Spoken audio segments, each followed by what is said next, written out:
Hi guys, welcome to Wisdom of Photography for this week, and just discussing these images here. Just the difference now, if you actually notice, it's not a difference in the ratio of the light. There's still about a 2-stop difference if you look here, but the lights form differently. So in technical terms, the lighting ratio is the same, but the lighting scheme has changed. So this is a good example of the interface between what's called loop lighting and Rembrandt lighting. This is more Rembrandt lighting, where the light is it's also lit short, as in this is the short part of his face, and this is a long part of his face, and the light is coming from the short direction. We can see that the light has popped over onto this cheek, and that's created the end of a Rembrandt. It's nearly split lighting. If that was completely in shadow and this whole side of his face would be in shadow, that would be called split lighting. But because just that little chink of his cheek has hit the light, it's fallen into Rembrandt. And this is coming to loop. The flash has been raised up higher, and now this is what we refer to as the loop of the nose there, where this light should technically catch and come through and it should be connected. That's what loop lighting is called. Here, this is a great example of how a flash in the background, this image here, you can see how his whole, the left side of his body and hat all blends into the background by having somebody, it wasn't even an assistant, one of the Hassan's friends helped me out, thank you whoever you are, by holding the flash up above where my mouse is, you can't see.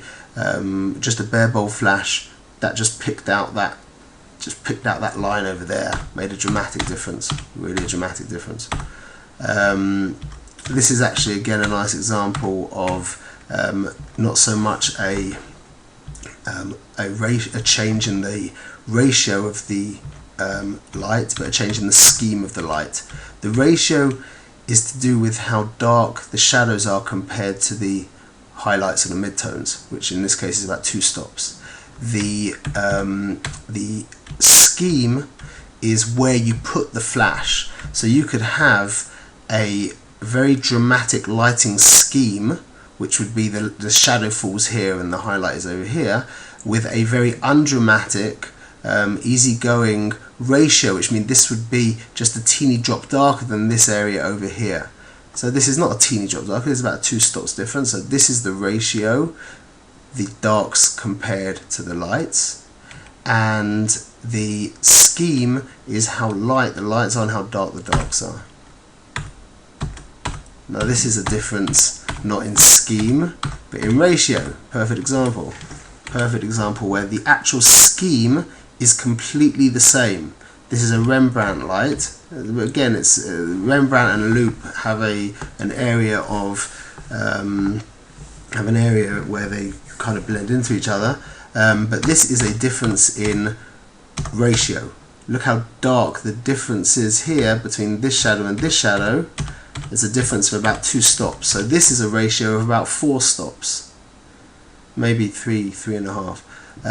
You should know that the dynamic range of a regular image, according to our regular stop system, is usually about 5 to 6 stops. That means from the whites to the blacks is usually 5 or 6 stops. So if you were to have, oh sorry, that was a mistake, it's from the middle point, either way it's 5 or 6 stops. So if your image is correctly exposed, if we overexposed by 5 stops, your image should be white. And if your image is correctly exposed, if we were underexposed by 5 stops, your image would be black. Okay, this is just a nice example of some nice tight posing here. It's also beautifully lit with a nice, nice sophisticated black background. You can see we've rimmed our little girls here, cute little girls, with 4 hard lights coming from either side. One from above here, a bit higher up than where my mouse is. One from low down, one from low down, one from higher up as well, using grids on the top 2 backlights, and using grids and barn doors on the lower lights to save any unwanted flare, etc. Very nicely held together. Both little girls are tilted in nicely.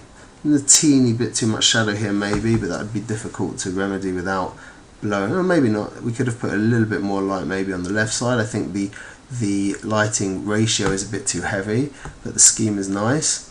And everyone's in tight together, the eye does not fall out, beautifully hemmed in. Could be maybe leave a little bit more room on this side with the black, but everything's nice and tight. The three heads make a nice triangle, which is echoed in the circle.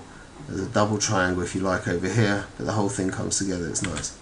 Okay, also here we can see maybe if she was to turn her shoulder in a teeny little bit further this way, that would be nice. And it could be if her hand was connected over here, that area here confuses, that area here creates a little bit of a sticking point for your eye. So whoever your eye enters with, that depends on your emotional connection to these people, but as your eye comes in, for whoever it enters, if it enters in one of these little girls, it will come around this way, and one of these ladies here, it will come around here. That area, the eye sticks very slightly, but the eye sticks, which means that it could have been improved upon. Otherwise, nicely rimmed, tight circle here, good shape, pentagon comes in over here, nice and tight, very good.